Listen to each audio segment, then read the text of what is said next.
అన్నయ్య రాన్నయ్య కూర్చో. వదిన అందరూ బాగున్నారా? ఏమిటమ్మా ముఖం మీద దెబ్బలు?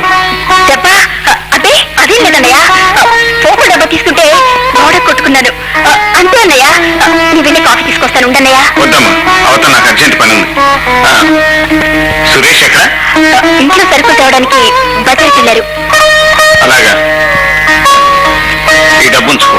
డబ్బెందుకన్నయ్య? ఉండని అమ్మా, అవసరానికి పనికొస్తుంది. వస్తాను.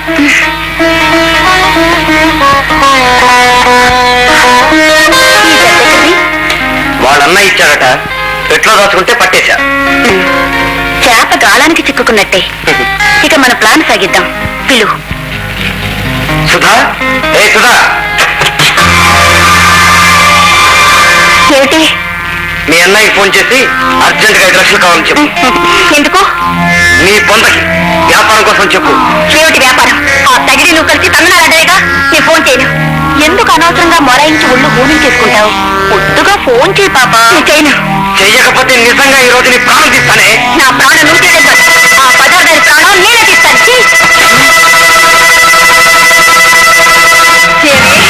కామిని పిశాచి. ఇవాళ నిన్ను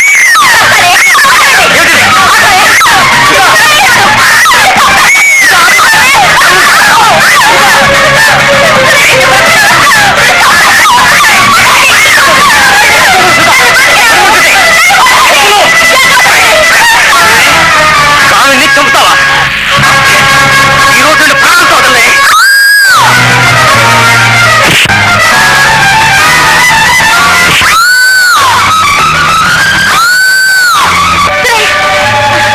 ఒంటి కట్ట అంత తొందరగా చదవలే.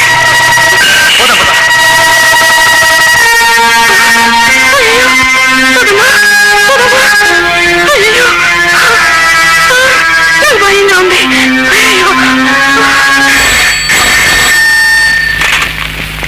హలో, నేనమ్మగారు, సుధమ్మ గారు పని మనిషి నాగమ్మను మాట్లాడుతున్నాను.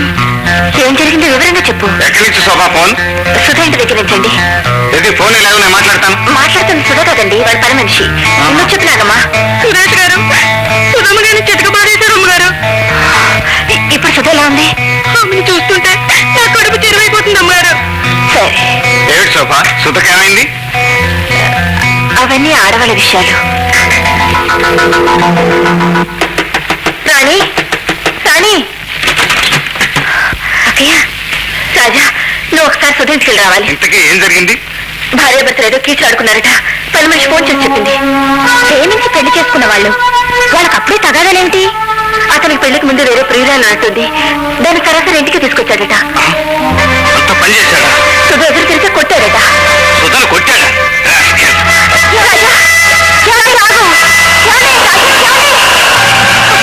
నాకు భయంగా ఉంది. ఏమవుతుందో ఏమో. నువ్వు ఇక్కడ ఉండు, నేను వెళ్ళొస్తాను.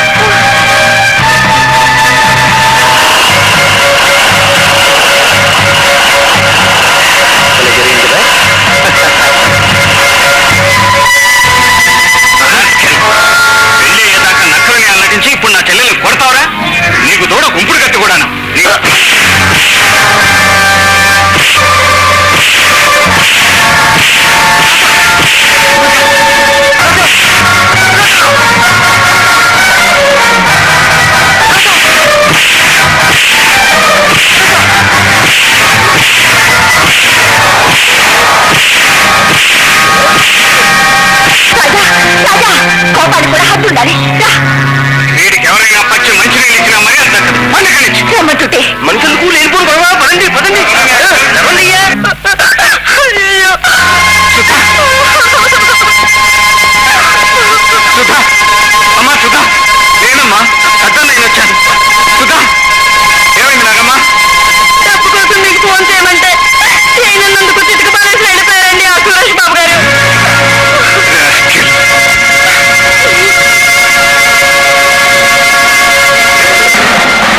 Sorry mister Shambhu Prasad, very sorry.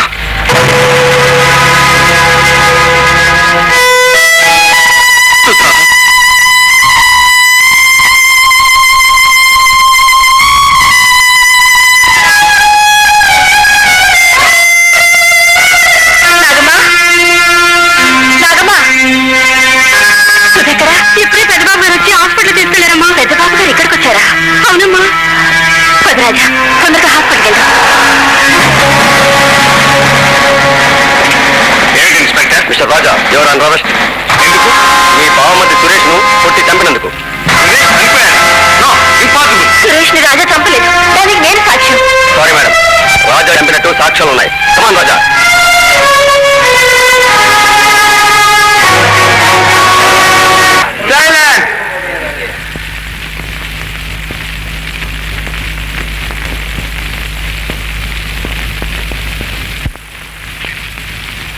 ముద్దాయిని హాజరుపరచండి.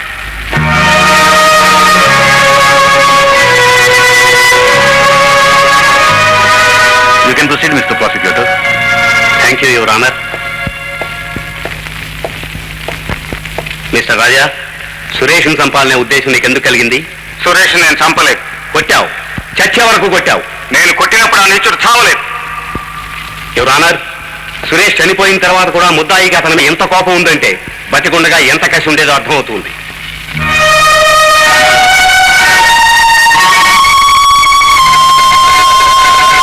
సాక్షుల విచారం ప్రారంభించండి. Thank you honour. Prosecution inspector Gopalarao. Inspector Gopalarao. Inspector, హతుడు మరణించిన రాత్రి ఆ సంఘటన జరిగిన స్థలానికి మీరు వెళ్లేసరికే సురేష్ చనిపోయాడా, ఆ తర్వాత చనిపోయాడా? మేము వెళ్లేసరికే శవం చుట్టూ జనం మూగున్నారు. మరి రాజాయే హంతకుడని ఎలా నిర్ధారణ చేశారు? సురేష్ ని చావబాదింది రాజా అని ప్రత్యక్ష సాక్షులు చూసి చెప్పారు కనుక. Thank you. That's all your honour. తర్వాత సాక్షి జాస్తి జలమయ్యా, జాస్తి జలమయ్యా. చలమయ్య గారు, రాజా సురేష్ను కొడుతుండగా మీరు చూశారా? 2 కళ్ళతో చూశానండి. ఆహా, మీరు అప్పుడు అక్కడ ఎందుకున్నారు? నేనొక్కడేమిటి సార్, ఊళ్ళో జనమంతా ముగితేను. అవును, రాజా కొడుతుండగా సురేష్ ఎదురు తిరిగాడా? ఎక్కడ ఎదురు తిరుగుతాయండి, కాళ్ళ చేతిలో ఒకటే బాదుడు బాతుంటాను. అంటే దెబ్బలాటలో అనుకోకుండా చనిపోవడం కాదు, సురేష్ని చంపడం కోసమే రాజా కొట్టేయండి మీ ఉద్దేశమా? Objection your honour. ప్రాసిక్యూషన్ వారు సాక్షిని తన వాదనకు మళ్లించుకోవడానికి ప్రయత్నిస్తున్నారు. Objection sustained. రాజా సురేష్ని కొట్టి వెళ్ళిపోయిన తర్వాత మీరు ఏం చేశారు? ఏం చేస్తాం, వాడు చచ్చినా సరే పచ్చి మంచినీళ్ళు ఇచ్చారంటే మర్యాద దక్కదని భయపెట్టి వెళ్ళిపోయాడండి. మేమందరం ఇళ్లలో దూరాం, కిటికీలు కూడా మూసుకున్నామండి. అక్కడికి నాకే మనసు ఉండబట్టక మా ఇంటి నుంచి పోలీస్ స్టేషన్కి ఫోన్ చేశాను. That's all your honour. తర్వాత సాక్షి శ్రీమతి శోభాదేవి. శ్రీమతి శోభాదేవి, రాజా సురేష్ని కొడుతున్నప్పుడు రాజా పక్కనే మీరు ఉన్నారు కదూ? ఉన్నాను. అంటే సురేష్ హత్యకి మీరు ప్రత్యక్ష సాక్షి అన్నమాట. ప్రత్యక్ష సాక్షిని, కానీ సురేష్ హత్యకు కాదు. సురేష్ రాజా దెబ్బలకు చనిపోలేదు. ఆహా, మరి ఆ స్పాట్ నుంచి రాజాని హడావుడిగా ఎందుకు తీసుకెళ్లారు? ఇంకా కొడితే అతనికి ఏదైనా ప్రమాదం జరుగుతుందేమోనని. కానీ అంతకు ముందే ప్రమాదం జరిగిపోయిందని మీకు తెలియదు? లేదు, అప్పటికే ప్రమాదం జరగలేదు. పోనీ వెళ్లే ముందు సురేష్ని కదిలించి చూశారా? లేదు. యువర్ ఆనర్, హతుడు సురేష్ని తానే కొట్టినట్టుగా ముద్దాయి రాజా అంగీకరించాడు. ఆ దెబ్బలకే సురేష్ చనిపోయినట్టు మెడికల్ రిపోర్ట్ కూడా ఉంది. ముద్దాయి రాజా చదువుకున్నవాడు, చట్టం అంటే తెలిసినవాడు, అయినా ఉద్దేశపూర్వకంగా సురేష్ని హత్య చేసినట్టు నిరూపణ అయింది కనుక ముద్దాయి కఠిన శిక్ష విధించవలసిందిగా కోర్టు వారిని కోరుతున్నాను. Court is ఎజన్. రూపస్వామ్యాన్ని చూసి పొరపడ్డ పోలీసులు రాజాను అరెస్ట్ చేశారు. మరి ఈ నిజాన్ని ముందే ఎందుకు బయటపెట్టలేదు? ఏ నేరస్తుడైనా వీలైనంత వరకు శిక్ష తప్పించుకోవడానికే ప్రయత్నిస్తాడు. ప్రాసిక్యూషన్ వాదనలో ఏదైనా లోపం జరిగి నా తమ్ముడు విడుదలవుతాడని ఆశించాను. నేను చేసిన నేరానికి నా తమ్ముడికి శిక్ష పడే పరిస్థితి వచ్చేసరికి ఇప్పుడు బయటపడక తప్పలేదు.